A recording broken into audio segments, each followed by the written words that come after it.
el famoso juicio de la muerte de este chico Baez Sosa. Baez Sosa, y las condenas, que lo que más me interesa, o sobre lo que más quisiera hacer hincapié, es sobre esta cuestión de las condenas y la conducta social a partir de esto, ¿no? Es obvio que lo que le ocurrió a este pibe es un desastre, un drama, especialmente, obviamente, para la familia, ¿no? Y la violencia que está vinculada al fallecimiento de él es algo absolutamente repudiable y en muchos casos incomprensible. Yo diría incomprensible, entre comillas, porque la violencia que todos vemos y algunos no quieren ver en la sociedad debería dar como resultado que es natural que ocurran estas barbaridades, ¿no? Pero bueno, más allá de eso, a mí me gustaría centrar el análisis en esta necesidad de linchamiento que la sociedad tuvo necesidad de hacer. Perdón. ¿Y por qué digo linchamiento? Claro, lo popular, lo simpático, sería cargar las tintas sobre estos chicos violentos y asesinos y decir que se hizo justicia y que los abogados mediáticos que manejaron la estrategia del juicio, del proceso, han logrado que esa justicia se cristalice en condenas a través de la cadena perpetua, etcétera, etcétera. Pero yo quiero enfocarlo desde otra perspectiva, y es la necesidad que la sociedad tiene de la venganza. La venganza como forma de expiación de sus propias culpas, de sus propias inconsistencias, de su propia complicidad en una sociedad violenta que todos generamos. Yo recuerdo que cuando a Krishnamurti le preguntaban sobre el nazismo y las barbaridades que cometían los nazis, él solía decir, no muy simpáticamente para los aliados en particular, que no se distinguían mucho ellos de los nazis y de los asesinos que en ese momento eran los diablos, ¿no?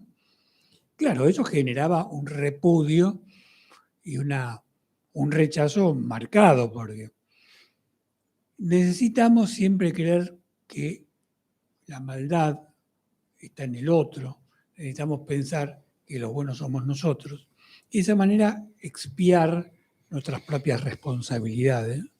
Y en esto, aunque en otra escala, creo que hay algo de eso. Hay una famosa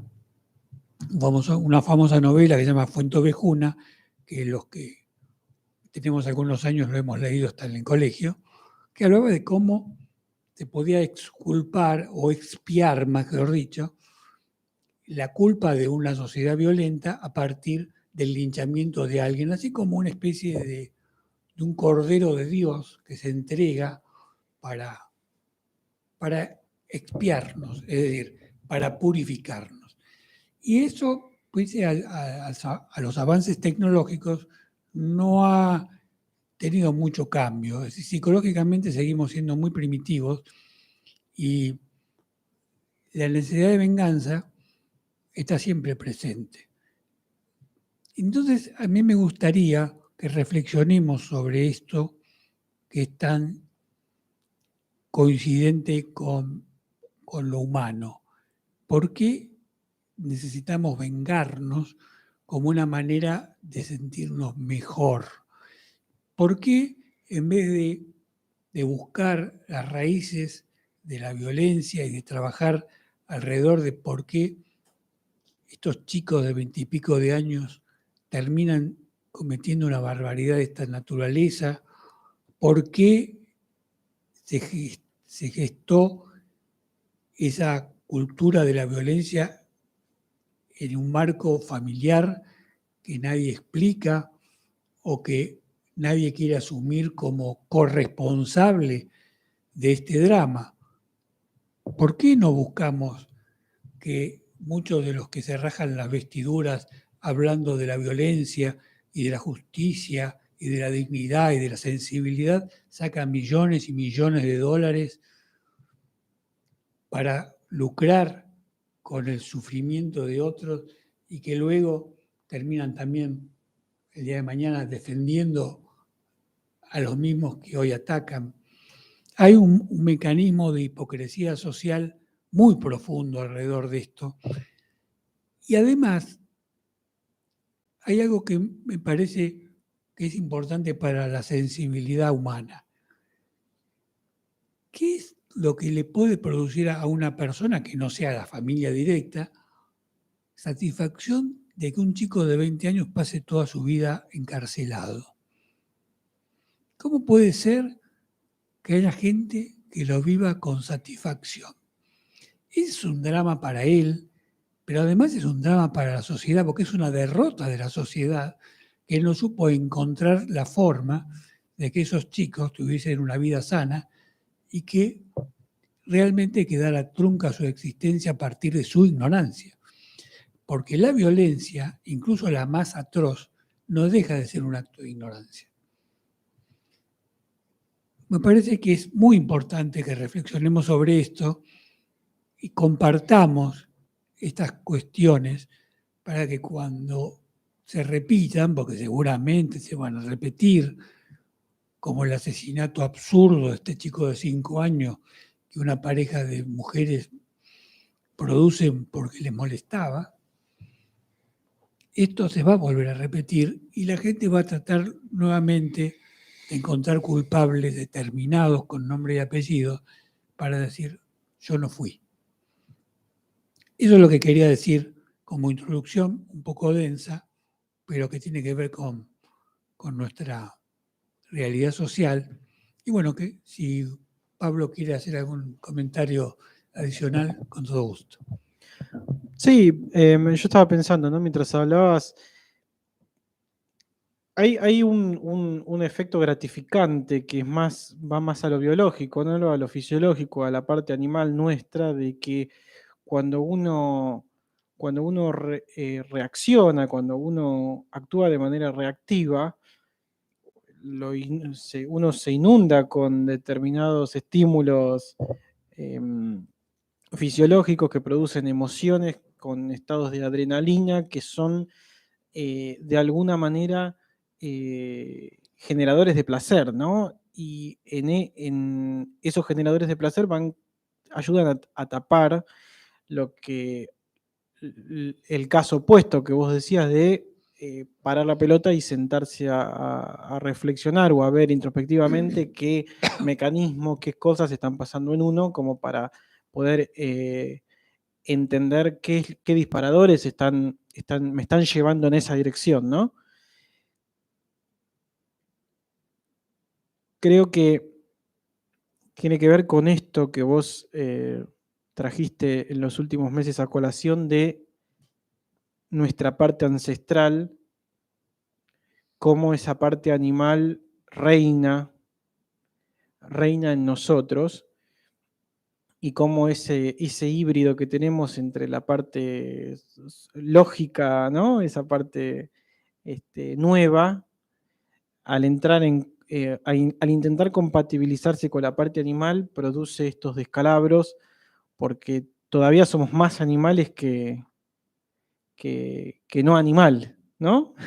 Por ponerle una etiqueta. Y sobre todo en la adolescencia, donde no hay tanto desarrollo del raciocinio y hay una búsqueda un poco más, hay una tendencia un poco más común hacia el placer, el enojo, la ebullición, todo lo que tenga que ver con emociones fuertes. Sí, y la inseguridad que te lleva a querer identificarte con un grupo, ¿no?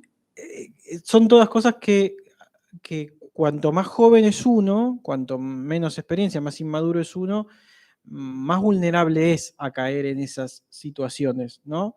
Y salvo que tengas un contexto que te lleve hacia una determinada contención que te permita parar la pelota, bajar el ritmo y reflexionar, o por lo menos autocuestionarte lo que estás haciendo, si ese contexto no está, y lo más probable es que uno termine cediendo.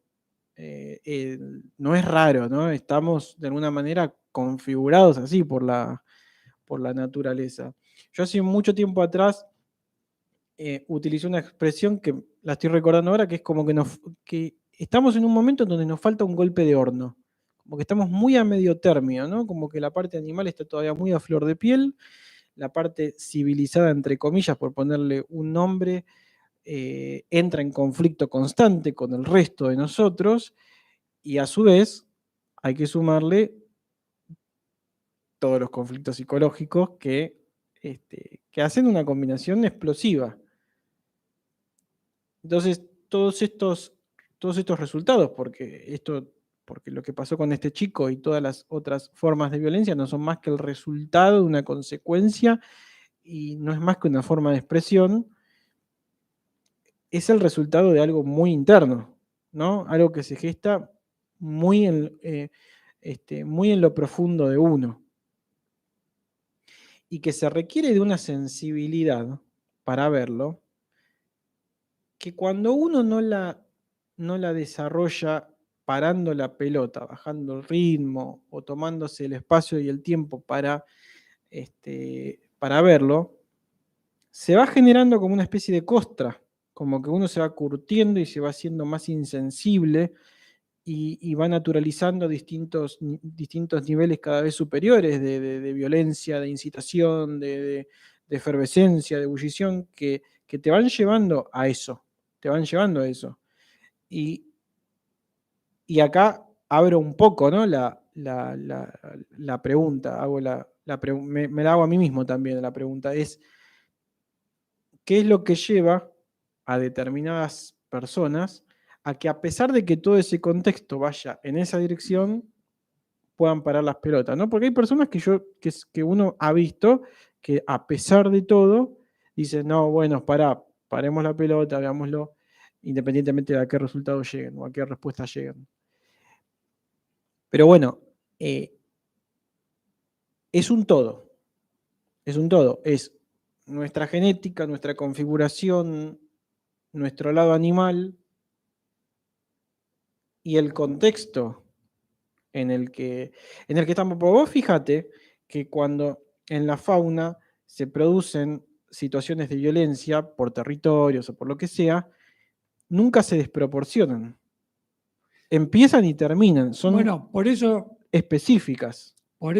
yo estaba esperando que terminaras tu reflexión para hacer un comentario, porque a mí me parece que determinadas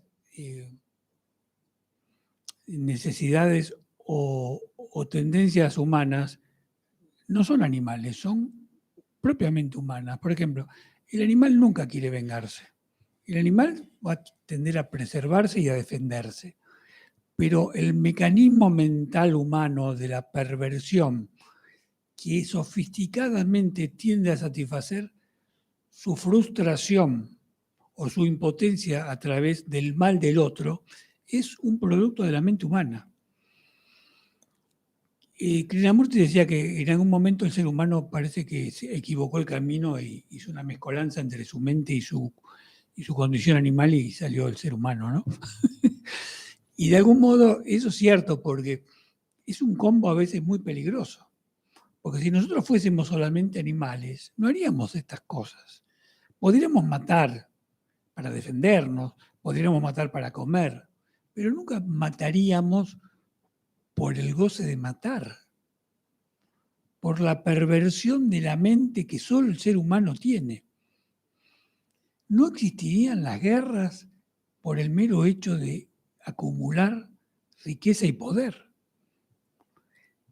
Solamente pelearíamos cuando necesitaríamos comer o tener un espacio vital para poder subsistir, como cualquier animal. Por eso creo que estas cosas que nosotros vemos y que históricamente se repiten, porque no son novedad, obviamente, son propiedad y patrimonio, entre comillas, del ser humano. Sí, es un poco la intención de compatibilización forzosa entre esa parte animal y esa parte nueva, ¿no? Que produce... Porque fíjate que la particularidad que tenemos nosotros es que tenemos un comportamiento que produce desequilibrio Claro, en el amplio significado de la palabra. porque nos alejamos de la naturaleza a través de nuestra mente. Pues fíjate cómo se ve en el tema sexual. Es decir, ¿por qué el ser humano es tan perverso sexualmente en muchos casos? Porque no sabe administrar lo que es natural en su físico con todas sus represiones culturales construidas por él mismo. Entonces, ese conflicto entre la represión y su necesidad biológica también produce un combo que si vos no tenés el equilibrio emocional adecuado, termina saliendo para cualquier lado. La mayoría de las violencias sexuales se producen a partir de las patologías de personas frustradas sexualmente. Si esa persona hubiese tenido un canal adecuado, nunca hubiese terminado haciendo la barbaridad que hizo. Y este ejemplo, como también la violencia sobre la mujer, que el hombre machistamente ejerce. ¿Por qué el hombre tiene necesidad de violentar a la mujer? Porque siente, por un lado, que la mujer le saca el espacio de su propiedad y por otro lado, tiene miedo a perder su rol de dominio. Todas son construcciones mentales. Entonces, cuando vos empezás a abrir el abanico de la violencia, te das cuenta que es la mente humana desde su ignorancia que termina siendo esto, ¿no? Por eso yo quería traerlo, porque me parecía que era una muestra más este ejemplo, y cuando ocurren cosas que son mediáticamente tan llamativas y tan en el tapete que están, es importante aprovecharlas para ir más allá de lo que vulgarmente se dice, ¿no? Tener otra mirada, una mirada constructiva y reflexiva, ¿no? Sí, incluso también sirve para uno en la casa ver qué le produce el hecho cuando lo ve, ¿no? Sea para el resultado que sea. Sí, yo, y no sé si una de mis hijas lo estará escuchando, pero si no lo está, si lo voy a decir, me sentí muy, muy orgulloso, no sé si es la palabra, pero muy bien cuando ella espontáneamente me dijo, cuando vi que estos chicos de 20 años eran condenados a cadena perpetua, no me sentí feliz, me sentí deprimida, porque dije, qué manera de perder su vida. Y eso, más allá de que socialmente sea necesaria la sanción, cosa que como abogado no puedo dejar de aceptar como correcto, es una desgracia. Una desgracia, por supuesto, para la familia del muerto, obvio, pero eso es tan básico que ni siquiera Se discute. se discute. Pero también es una desgracia para ellos, es un fracaso como persona y es un fracaso social. Por eso eso también, en vez de hacernos sentir bien, nos tiene que hacer sentir mal, porque es una derrota de la sociedad. Tal cual es un producto de lo que somos. Claro. Entonces, es comprensible humanamente que los padres necesitan la venganza como manera de seguir viviendo. Lo entiendo psicológicamente, pero no es así para el resto de la gente. El resto de la gente debería verlo como algo que es un drama, de un lado y del otro, un drama global de la sociedad.